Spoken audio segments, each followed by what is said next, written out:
Hi, welcome to Escape into a Cause, the podcast inspiring Central Texans to turn good intentions into impact. I'm Stephanie Dyer, a philanthropic rookie, learning how to give back with a little help from my expert friends. Together, we'll share stories of local nonprofits, explore ways to connect, and encourage everyone to step up, unplug, and make a difference. Let's dive in and escape into a cause. Hey, Courtney. Hey, Steph. We are going to escape later today into Austin Soundwaves, which uses the power of music education to help young people unlock their full potential. Love that. I'm excited, but first we're going to talk about what are ways that influence people to give more money, specifically psychological. Is this the emotional side that causes less less emotional and more just psychological? Interesting. Yes. Tell me more. Have you heard of the Hawthorne effect? I don't think so. The Hawthorne effect is the phenomenon where people improve their performance or behavior simply because they know they are being observed or monitored. Okay. There's many examples of this. Absolutely. What are some examples that you could think of? In the workplace all the time, where someone automatically increases their productivity and their engagement anytime there's a meeting in front of a boss or the board, right? Because where RTO is going, return to office, Yeah. I think they know that they can be more productive. Let me tell you about where this came about. So in the 1920s, they studied factory workers to see what would increase productivity. They changed the lighting, no difference. They changed the break lengths, the work hours, the pay structures. And even when they changed things that should have made these factory workers less productive, it still improved. Higher outcome, increased productivity. Interesting. And they said, what is going on? And they said, it's because they're being watched. They're being watched. That's Isn't right. it? So this pro-social behavior starts happening. And other examples of this, tipping. Okay? Oh, sure. Have you seen that episode on Seinfeld? I think it's George, right? And Yes. he takes out the tip because he wants to make sure someone saw him and then people think he's stealing from the tip jar. Yes. Because he wanted to be seen giving a tip. A very George Costanza That's thing. right. Yeah. So George Costanza puts in the money into the tip jar. The person at the cashier didn't see them, so he's trying to take it back out so that he can be seen. Yes, very Hawthorne effect. And then they also had the power of eyes. So this was a study in 2006 where they put a poster of eyes. They've done this study both in contribution boxes, so donations, and they've also done it on tip jars where they put a picture of two eyes staring at you. The image is on the box. And they saw This was effective. It was extremely effective compared to a picture of like flowers. Yeah. Very Great Gatsby. Do you remember Great Gatsby? No. F. Scott Fitzgerald. But there's a billboard with just two pairs of eyes on it. And during the novel, they talk about what is the intent of these eyes, and the eyes almost become a character. But you're watching these people and their lives unfold, and what do you do when people are watching? What do people do behind closed doors? Well, perfect examples. We just talked about the galas, and I wanted to talk about the Hawthorne effect, but I didn't yet. Yeah. The paddle. Very visual. I'm more likely to give money if my neighbor is putting up his or her paddle. Absolutely. There's social pressure there. That's actually one of the benefits of the in-person galas. Oh, 100%. Because when you're home alone, you're probably going to give less than, to your point, when you see someone next to you give a certain amount. And you're like, okay, I can do that too. Yeah. Well, and everyone sometimes remembers that hot item where someone donated an insane amount of money. Everyone remembers that family. I still remember Casablanca this year, $250,000 for a private dinner with, I think it's 4 chefs, including the owner, Jay Carver and Ash. And I think it's just for 10 people, maybe, but $250,000 dinner. Oh my gosh. It was an amazing moment, but everyone knows who that gentleman was. And it was very exciting. We've talked about Anonymous before. Yeah. And Anonymous has a place and purpose. And we've talked about when that is. Agreed. And that's typically when maybe your dollars are going towards something that you don't want the public to know. Right. Maybe it's Sure. political. Yeah. Maybe it's religious. Maybe you want that private. Or maybe you just don't want attention. But I love the idea of seeing people's faces that give. Yes. Or seeing their names. And so to that effect, another psychological thing is shout outs, names, leaderboards, recognition, the donor wall. That incentivizes people to give. Yes. And I'm going to be honest, when I give, I like that my name's there. I know that nobody is going to look at it and be like, ooh, Stephanie, you donated. But I just like that I'm like, I feel good about that. Will. Yes, and it's good to know, oh, my friends care. Yeah, when I see people I know on that donor wall, I'm like, oh, good, they're giving too. We're all giving. And we all feel really good about it. And that's that mimicry psychological effect. So that's why I think it's sometimes important to put your name out there and to have those types of leaderboards and donor walls. And when we were talking about the decline of formal volunteerism, one of the things that you mentioned mentioned is people want to be thanked. They are doing this out of the goodness of their heart, and it is altruistic at some level, but they want to be acknowledged. They want that work to be appreciated and to feel like they've made a difference. And we're human. That's very normal. So a simple thank you goes a long way. And this isn't necessarily a thank you, but it is a recognition. It's just a way to recognize the work and the effort. It's not like your ROI is coming in really heavy with that. You just feel a little bit better about it. There is something to it. Even in GoFundMe, what they realized, they did a lot of studies, that the higher average donation at the beginning, earlier on, it kept snowballing into higher donations. So that's, again, the mimic. You go look, you scroll down. I want to be more than the average. Almost every GoFundMe I've ever donated to, I go look at the funds before me. I go look at the donations. Oh, who else is funny? And if I know that person, I'm even more incentivized to give. Absolutely. Or if they're large dollars, it gives me an understanding of how much do people think that this person needs. So there's that mimicry psychological effect. There is the Hawthorne effect. And you see the Hawthorne effect. Security cameras. Our neighborhood, we put security cameras up. And I actually think it reduced car theft. Absolutely. I think just having that sign up there. And to your point, I was thinking about that because that's not a nonprofit. It's really just communal giving. We don't have an HOA. We want our neighborhood to be safer. So can we collect funds for a camera at the front of the neighborhood? And one of the things we did to encourage participation is on Facebook. Thanks Dyer family. Thanks Dickey family. Thanks Stout family. When I saw that, I was like, genius. You almost need to have a families. leaderboard every couple of days. You're like, you have until this date, and here's who's done it so far. It would incentivize more people to give. I know. And that's not even charitable giving. That's an act of kindness, too. An act of kindness, but you're right. Thanking people, acknowledging it, and encouraging others to do the same. And then even things like fitness trackers. I use Strava and seeing other people run. I go on a run just because I saw my neighbor go on a run. And you know what the biggest Hawthorne effect is? The 2008 study of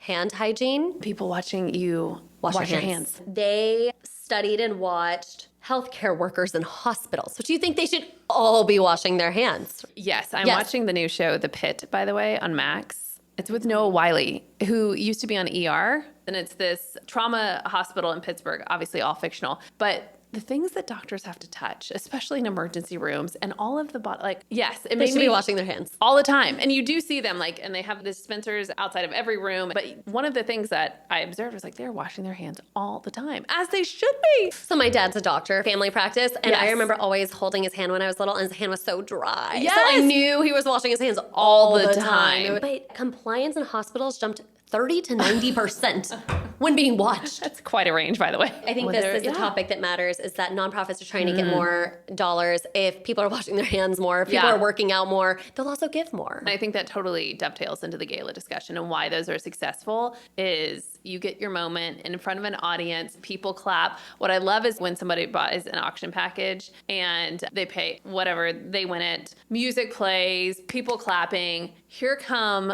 the group of waiters through the doors with a glass of champagne for everyone at the table. It is a experience. It's a visual that stays with you. It's a moment. It's very psychological.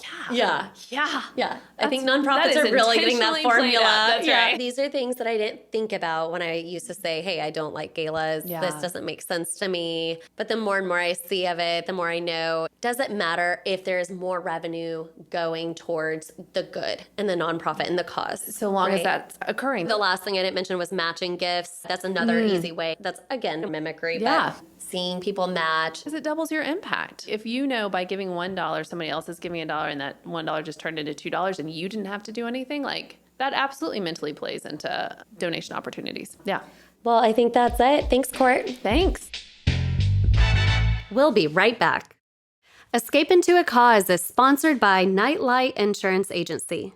You know how a nightlight gives you comfort and peace of mind in the dark? That's exactly what Nightlight aims to do. Guide you through life's uncertainties with personalized insurance for your home, auto, business, and more. Nightlight Insurance strives to provide its clients the best coverage at the best price without sacrificing on customer service. Here's what one client had to say. Nightlight was able to lower our car insurance significantly, answered all our questions, and returned our calls promptly. Very professional, would highly recommend.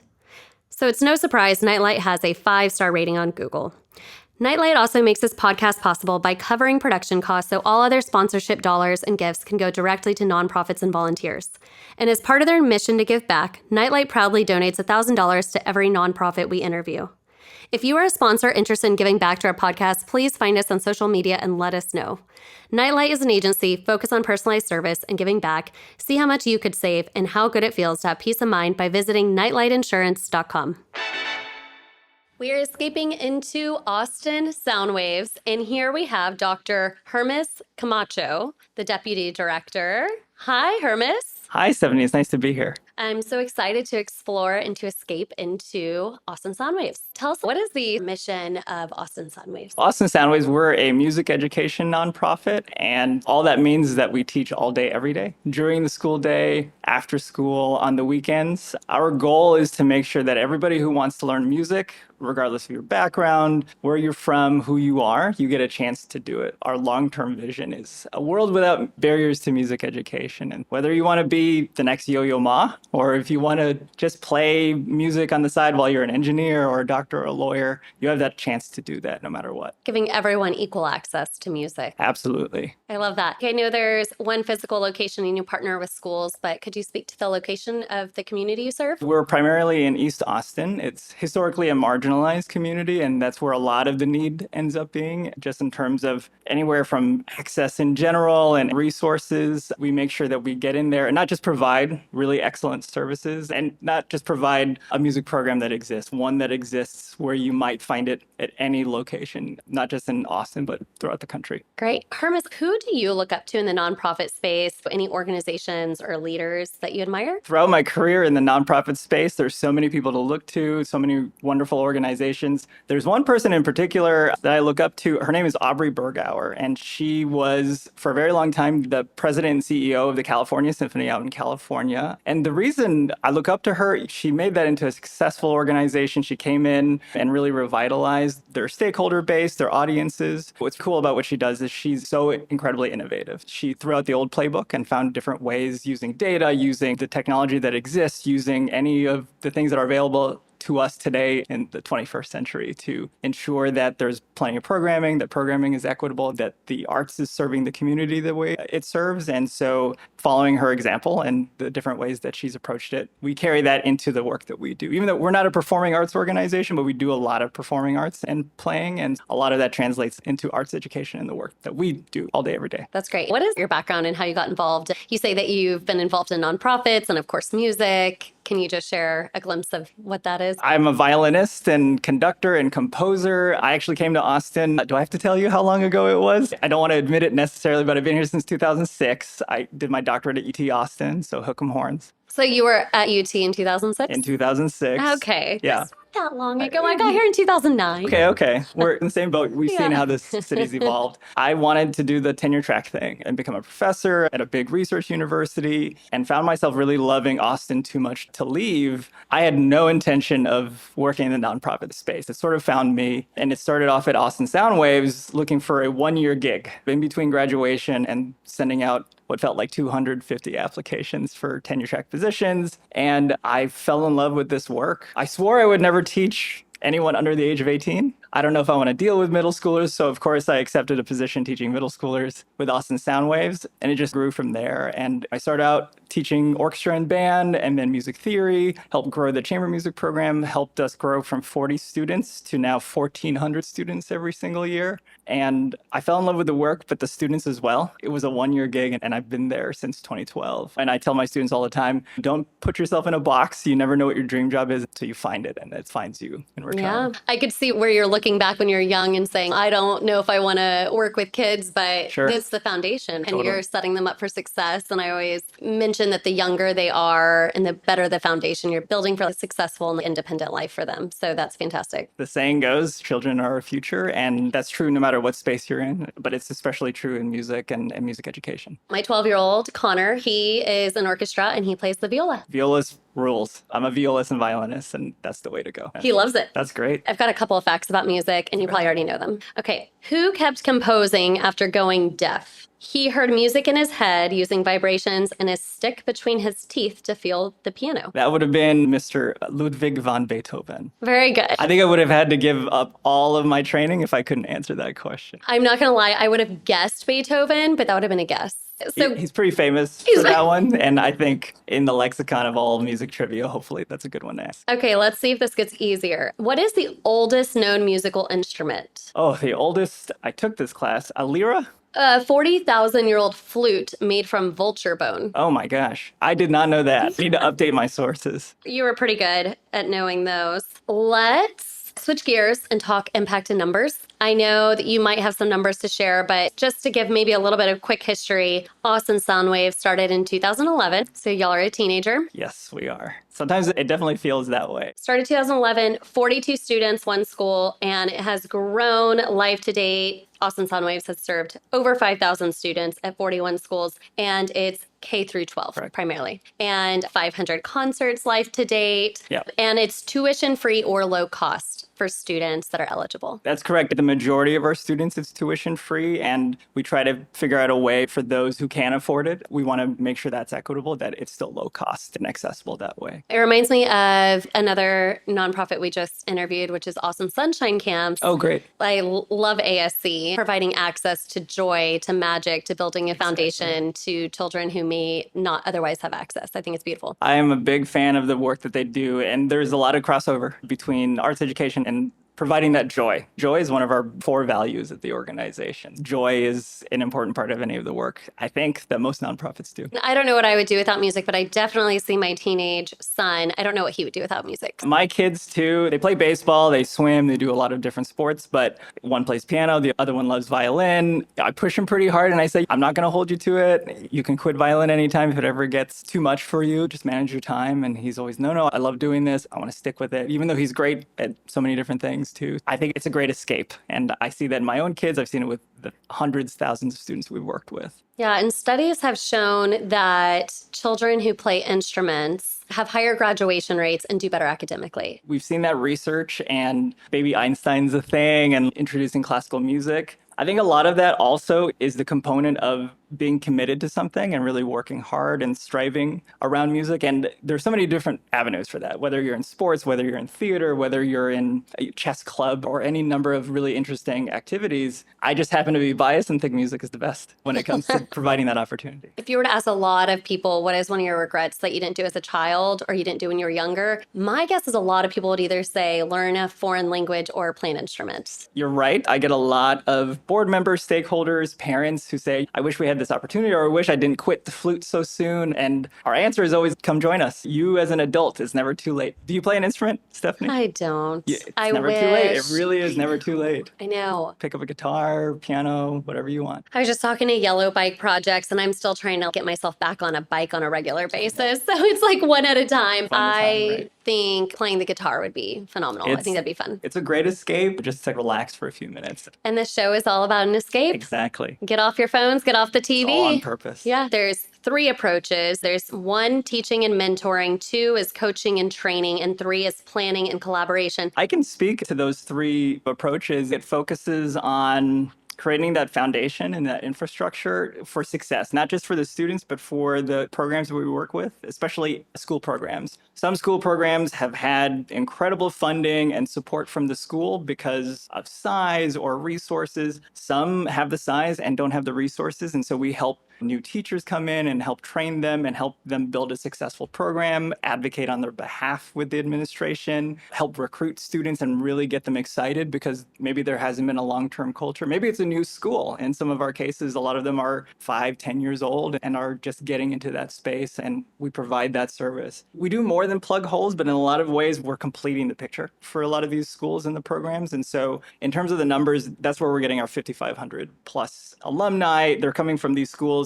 And then we find different avenues for them to learn on their own, to play chamber music, to play in a large orchestra, mariachi, whatever you can think of. We want to provide that opportunity. We've sent them all over the country to festivals and on the West Coast, East Coast, and everywhere in between. We try to do everything because everything is needed for, at least it's definitely my own experience as a musician. I had the privilege and the chance to do everything, and we want to make sure that no matter who you are, and it's not just socioeconomics, even though that's a driving factor, whoever you are, wherever you're from, no matter your circumstance, that you get that chance to, because it's so important. There's 2 things that I'm thinking about when we're chatting. One is the budget cuts for schools right now. I don't know if you've heard about them, but they seem to be across the board in Texas. So it's an issue, and I don't know if music is being hit. But maybe more of a question to you is, if someone were to ask, hey, aren't schools taking care of this? Aren't schools helping these students? What would be your response to that? Our response is, overall, schools do the best they can across the board. And depending on the school, again, public school, private school, charter schools, the circumstances are different. So I can say unequivocally, with any program that we've approached or currently work with, they do the best they can. But you can also see where it's just not the same everywhere. And there's a lot of factors that go into that. When it comes to the budget cuts, again, it's tuition free for the students. And so we work with the schools to help pay for the services that we provide. We go in and make sure that we can pay our teachers and provide the coaching that's necessary for the directors or the lessons that can help the students. And as the budget cuts are happening, we're having to get pretty lean on how to do it and try to find ways to still make an impact in some way. A lot of that is continued advocacy with each of the schools, with the directors, to say, hey, this is so important. It's so great for the school culture. I'm sure your son is experiencing that too with their school, that when you have a thriving music program, as you would a thriving theater program, as you would a thriving football program, and it brings everybody together. We'll face the challenges, and we've built the infrastructure to weather the current storm, the budget cuts, and not hope for the best, but know that the best is still yet to come, and that we're still doing that work no matter what. Unfortunately, I'm hearing this as a concern across the board, but hopefully music is still top of mind, even for donors. And we'll get to that in just a moment. Is there a cultural or historical connection to the community that makes this cause especially meaningful? Austin Soundwaves was actually founded in 2011, originally under the name the Hispanic Alliance for the Performing Arts, a group of very energetic and really important Hispanic business leaders in the community recognized that it was missing in a lot of the areas where there's a large Hispanic population, especially East Austin and other places. In fact, the founder of Hispanic Alliance for the Performing Arts and our founding board president was Dr. Teresa Lozano Long. If you go to any performing arts, you go to the Long Center downtown, you go to see the various endowments at the university. If there's something that has to do with the arts, the Longs are an incredible part of that. They've helped shape arts in Austin overall. She fought and thought that this was a really important cause for the city. And so they founded that. And we've been based out of East Austin. We work throughout the city of Austin, but East Austin is where most of our programming is happening. And that's where we've made some positive effects for the community, providing teaching in the schools, programming after school, and everything in between. She was a wonderful, inspiring person, and that connection continues today. Over 80% of our students are Hispanic, and over 95% are students of color, and that is somewhat intentional, but it is also just the reality of the location and the work that we do. It will always be a part of what Austin Soundwaves is about. When you were just talking about a quality program, whether it's football or music or theater, and that really unites people and helps these students grow in a way that maybe they wouldn't have afforded otherwise, it makes me think, is there any common misconception about your cause or the people that you serve that you can think of? Yeah, one of the biggest narratives is helping those in need. And that is certainly the case in, I'm going to throw out a number, 99% of nonprofits. What the sort of misperception with an organization like Austin Soundwaves is that they hear that we work with a marginalized community. They hear that we work with students of color who often don't have a lot of the advantages in different areas of the city, who are considered economically disadvantaged. And there's an assumption that the quality is secondary to simply access. But just like with anything else, I always tell my kids this: if you don't put in the effort and you're not trying to strive for greatness, then is it worth doing in the first place? And one of the biggest misperceptions is we're going in, we're providing access, but we're also building up the equity that's required in order to make a program the same as you would find anywhere else in the city. Like average in a good way. Like if you think of an average program in a really positive way, it's incredibly high in the area, whether it's in Leander, Hayes, Austin ISD. And we want to make sure that every program in this area achieves that really positive average. There's probably a better word than average, but it is this sort of like benchmark and baseline. That's where we want you to start so that you have the same opportunities as everybody else. So high quality is always top of mind, no matter what. It's not a charity in that sense. I want everybody to see wonderful musicians up on stage, and that should be the only thing they're thinking of. It reminds me of Austin Sunshine Camps again, because it's giving that quality access. Children, they don't have a choice on how they're brought into the world or where they're at in their world, how much money, their household income, they have no choice.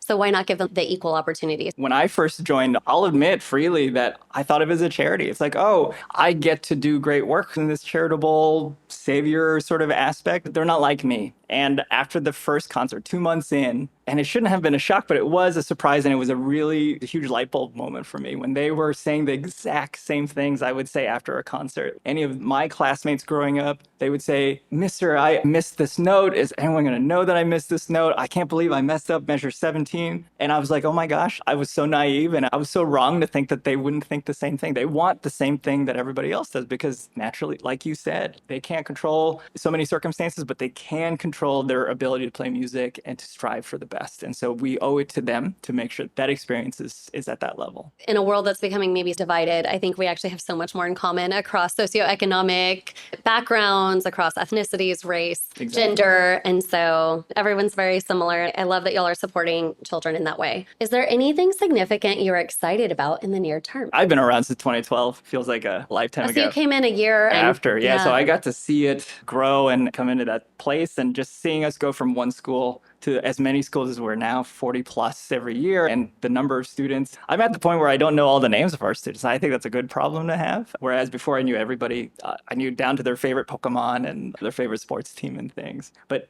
as we've grown, for a long time, we were working just in the schools and using spaces there and utilizing the community, which is so incredibly supportive. It's so inspiring to know that there's a lot of people who care about this cause. But growth begets the need for more things. And one of the things that we're really excited about is moving into a proper home for us. We have a small office location, but now we're ready, not just for officing, but for the number of programs that we're growing into in collaboration with another really wonderful arts organization called Creative Action. We're talking about it next week about the final logistics before they can break ground on a brand new 25,000 square foot facility in the Mueller neighborhood. It's meaningful too because that neighborhood is growing. It's in East Austin and it's literally right next door to the new Marshall Middle School. We're looking to move in there in about a year from now and being able to provide this concept of a third space. If you or your listeners aren't familiar, it's this idea that your first space, your primary spaces are your home and your school. And a third space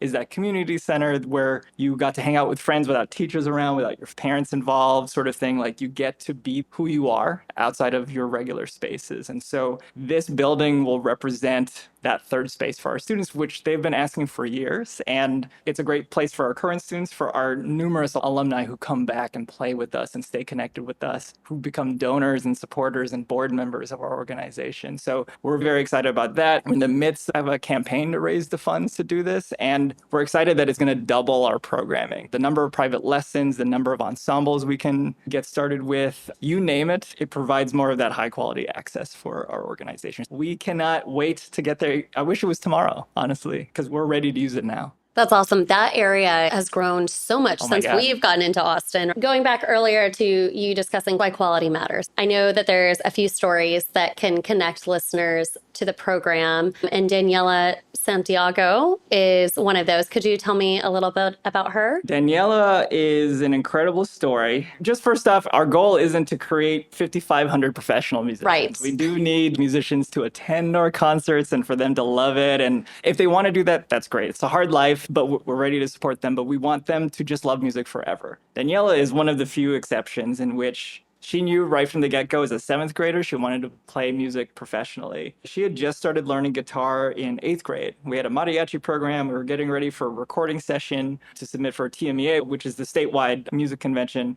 And our current guitarist was struggling with the part. And this piece of music was pretty challenging. And she said, oh, can I try? And I said, you've only been playing for 6 months. Why don't you go home and practice? Let's take a listen on Thursday. And the recording was on Friday. And she said, sure. She took home the music, came back. She was our guitarist for that recording session on Friday. She came back and mastered it in 3 days, outdid our current guitarist who was still struggling with it. He still got to play, but Daniela just one-upped him in a really beautiful way. And she's been on that track ever since. We helped her get into one of the top music boarding schools in the world, Interlochen Arts Academy in Michigan. She went in as a viola major, actually. And unprecedented, she changed her major after her first year to classical guitar. I've never heard anyone doing that. Usually you go in one specialty and that's what you're doing. She was incredible. She applied to 20 different schools. She got into all 20, some of the best guitar programs on the planet. Oberlin, Juilliard, UT Austin, and University of Southern California. She chose University of Southern California. She started a mariachi program out there and is going to be a full credit course by the time she graduates. Also unheard of. She's tenacious.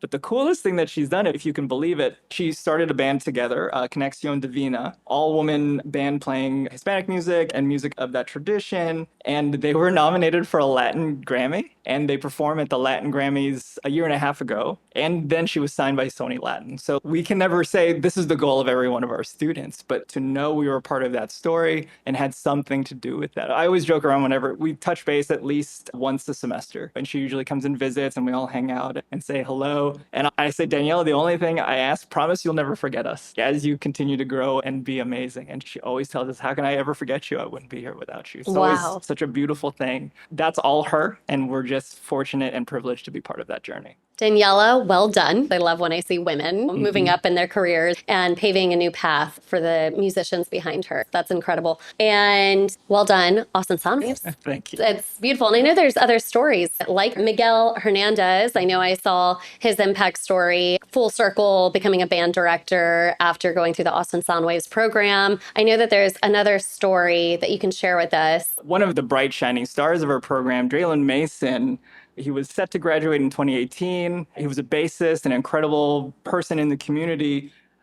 Tragically, we lost him in March 2018 during the Austin package bombings that happened in the city that terrorized the community, especially East Austin. And for those that don't remember, this is in 2018 where there was bombs and packages and two people passed away. Two people passed away. That's incredibly sad. I remember that morning. It was my birthday, the morning of my birthday when it happened. And I remember the kids were so wonderful. They used to prank me all the time on my birthday. And I got this message from one of our students about Draylen passing. And I said, I'll never be mad at you if you tell me that this is not true. And it was, and it could have easily just destroyed the program, the community. And it did in a lot of ways. It was gut-wrenching. Nobody should ever have to suffer that. But of all people, Draylen was the person who was affected by this and was killed. And from there, everybody rose up. People started talking about, we should start a scholarship, we should do this. And we all realized Draylen deserves so much more. He was going to be an incredible musician. We couldn't wait for him to come back and teach with us. He was ready to go to UT Austin to study music.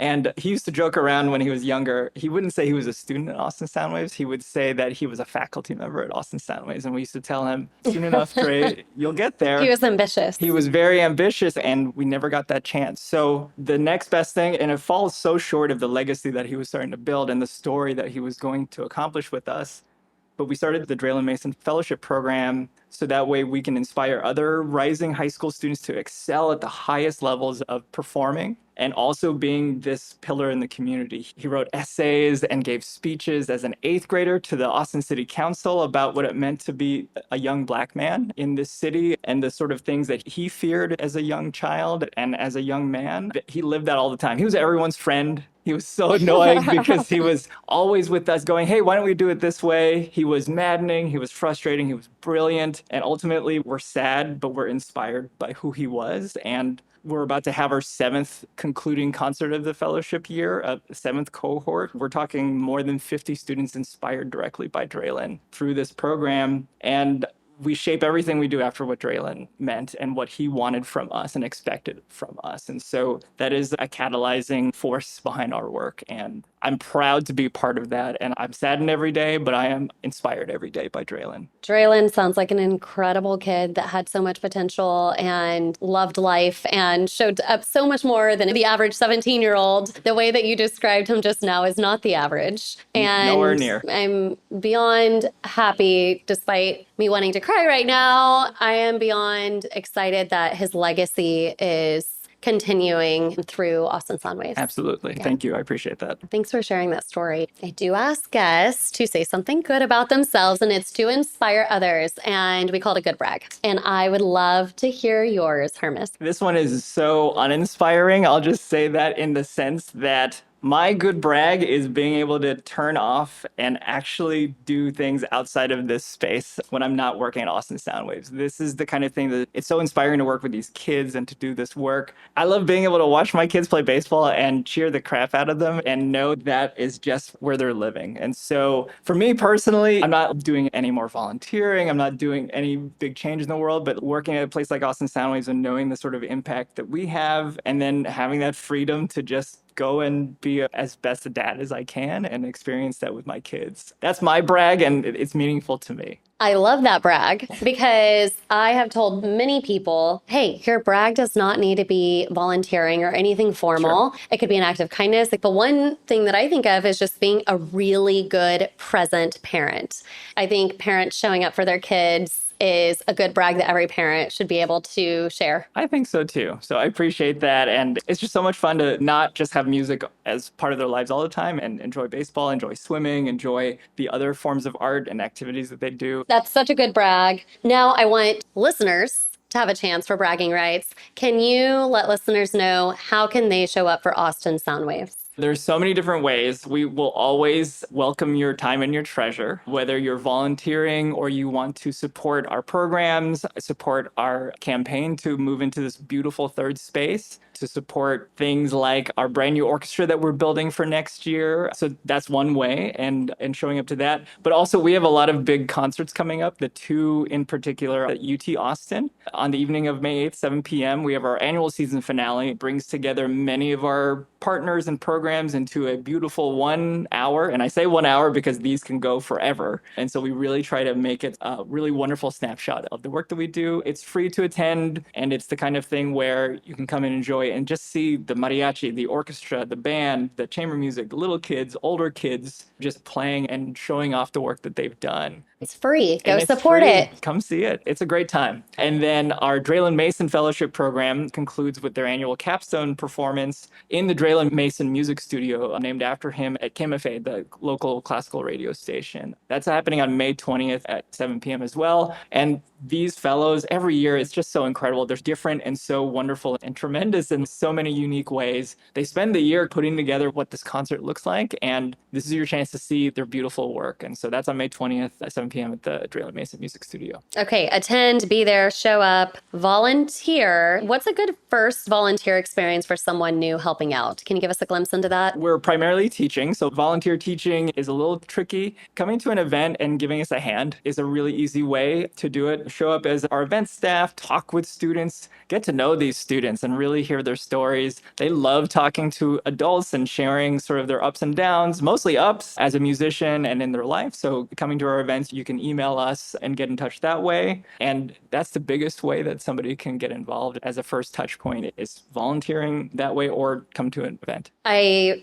have said this with Sage Studio and Art from the Streets, which they both have art studios at the Canopy in East Austin. And I've said, even if you don't want to purchase art because maybe you don't have money, you don't have place for an art or anything, go view it, appreciate it, talk to the artist. Totally. So I'm sure that's very similar in the musicians, that they appreciate the people showing up for them and people supporting them and chatting with them and getting to know them. It's so great to see that because their faces light up, they're shy and everything you expect from teenagers especially, but they'll open up and they'll brag about themselves in a really beautiful way. It's an experience to see and to just have. They should brag. I'm trying to tell people to brag about the good. That's right. So support the musicians, attend concerts, donate, and really help them with their new building. That's so exciting. Just make sure to go donate, and you would be contributing to that new building in Mueller. That's exactly right. Well, welcome everything that you can help to do to support this new building, and this initiative to double our impact would mean 2,800 students, close to 3,000 students, and having that chance to be part of something special. Thank you. I love the work that y'all are doing. I love music, and I can't wait to show up to one of those concerts. I can't wait to see all your listeners at our next event. Well, thank you so much, Hermes. I really appreciate it. Appreciate it too. Hey, listeners.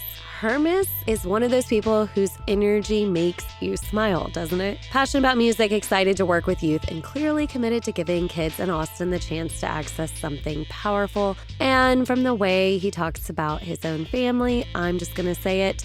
If you have kids, being a great parent is one of the best brags of all. Okay, so I joke that I'm a CPA, a numbers person. I like data. I like structure. I'm interested in the world of effective altruism because, hey, return on how we spend our money speaks to me, and that includes impact on the world.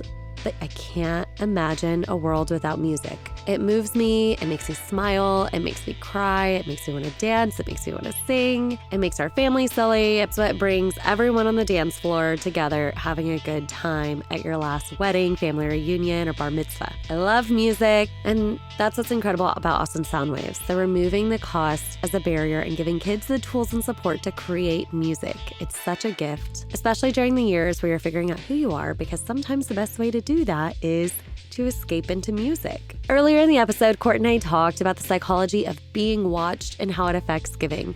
The Hawthorne and mimicry effect are very real. In a past episode, we discovered that when Slate, later The Chronicle, began publishing top donor lists in the 90s, it sparked a wave of competitive philanthropy among the ultra-wealthy. People want to give, but studies show they're even more likely to give when they know others are watching. That's why we have in-person galas, donor walls, GoFundMes, and public leaderboards. They don't just look good, they work. All right, so here's how you can earn bragging rights. Support Austin Soundwaves by donating or showing up for one of their upcoming performances. Head to UT Austin on Thursday, May 8th to catch the annual season finale, or attend on Tuesday, May 20th, the 7th annual Draylen Mason Fellows capstone performance. Go support Austin Soundwaves. Follow and help spread the word, because access to the arts should belong to every child. Thanks again, Hermes and the team at Austin Soundwaves, for letting us escape into your world. And a big thank you to Nightlight Insurance for sponsoring the episode and donating $1,000 to help further Austin Soundwaves' mission. Thank you, Todd Thompson, for editing and mixing, Graham Thompson and Jaden Dyer for the music, Corey McCain at Just Push Record Studios, and Ashlyn O'Neill for digital content management. Join us next week as we escape into the work of Austin Angels, who are showing up for kids in foster care with consistency, love, and support. You won't want to miss this. I hope you join us next week as we escape into a cause.